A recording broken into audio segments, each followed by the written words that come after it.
This episode is inspired by you guys. You're always helping in the community posts, so we're going to be looking at the winning topic. Hi guys and welcome back, it's Simba. And today we are going to be looking in depth at bridal showers. What do they mean? Who are they for? How to successfully plan for one? And a whole lot of other tips. Alright, let's get straight into the action.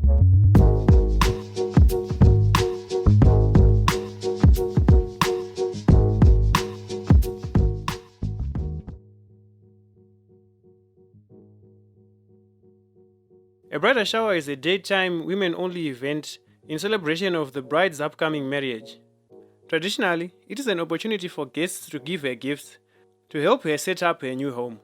The origins of bridal showers can be traced back to the story of a young Dutch girl whose father refused to pay her dowry to a poor miller.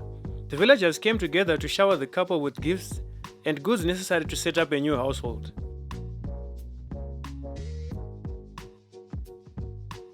So, what really happens at a bridal shower? Depending on the taste of the bride, the host can have some entertaining games for the guests to play, or skip the games altogether. The general outline is usually the same: food, drinks, and an opportunity for the bride to open the gifts surrounded by guests. In my home country, they usually invite a pastor or older women who teach the young bride matters of the bedroom and how to handle a man. The typical stuff that you don't normally hear anywhere else. Some might give illustrations in many different forms, and usually these examples make it out of bounds for most men. It depends on the setting though, whether they'll go all the way or keep it on the low because of church restrictions and so forth. Usually the bridal shower is held between 2 to 6 months before the wedding. Choose a date that is convenient for both the bride and her guests of choice. The bridal shower is usually hosted by the maid of honor, close friends, bridal attendants, or bridesmaids.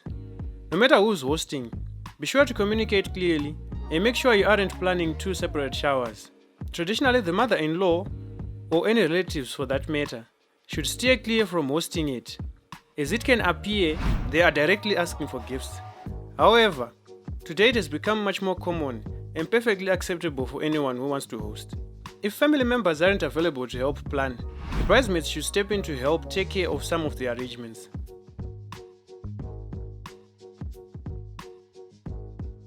Unless it's a complete surprise shower, the person being showered will generally provide some basics that they would like at their shower. The host will ask about preferred themes, details, date, time, location, and activities to get an idea of where to start. It is up to the hosts or hosts to use the input to bring the shower to life.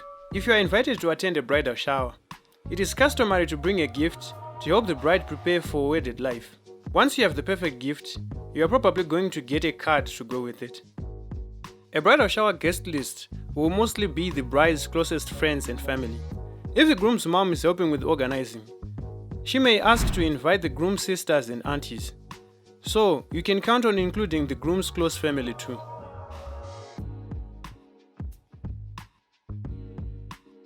Yes, if you're invited to a shower, in addition to the wedding, you are expected to bring a gift to the shower, as well as send a wedding gift. You shouldn't spend more than you are comfortable with. However, you can split your budget between both gifts. There is no connection between shower gifts and wedding gifts. Even if you bring a gift to the shower, it is expected that you will also bring a gift to the wedding. Shower gifts are typically smaller than wedding gifts, and there is no set amount to spend on either.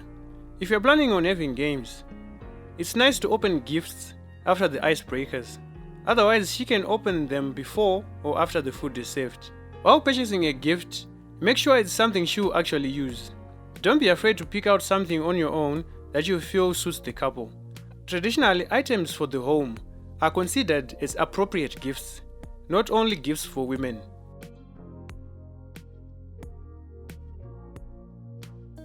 Games aren't necessary, but they do help break the ice. The guest list will likely include guests of all ages, from different social circles, and the newlywed game gives the guests a chance to get to know each other. Of course, the bride may have strong feelings about this kind of activities, and you should honor her requests. Most bridal showers last between 2 and 4 hours. They typically take place during the late morning or early afternoon. If you are a bridesmaid on the day of the bridal shower, and you're wondering what happens next, we made a video that explains the role of bridesmaids. You can see the video by clicking the link up here.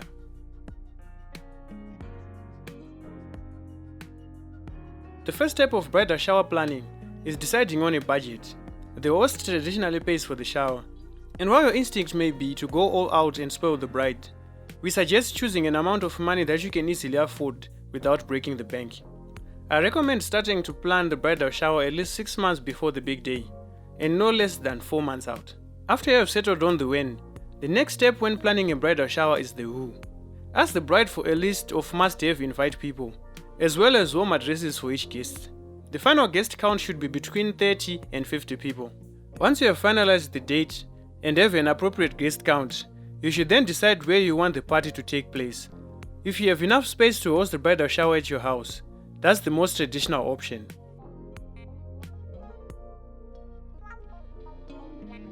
Once you have finished collecting the addresses and the final guest list has been approved by the bride-to-be, it is time to choose the bridal shower theme.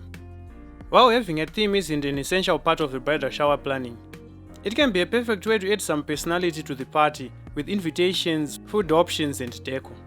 Plan to finalize, purchase, and mail the bridal shower invitations about 6 to 8 weeks prior to the event. This will give guests plenty of time to clear their schedules, buy a gift, and let you know if they are unable to attend.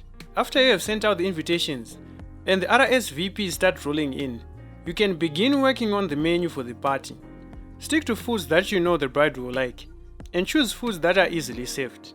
It is a good idea to also look into bridal shower games to entertain the guests at the party. While music isn't the main focus of the day, it is nice to have some background noise as wedding guests are arriving, chatting, and enjoying their refreshments. Create a bridal shower playlist with mood-boosting and age-appropriate songs. Bonus points if they are about romance or marriage. There are so many ways that you can make your day beautiful. If I left out anything, feel free to add on in the comments below. Thanks for watching, I really appreciate the support, and I'll see you guys in the next video.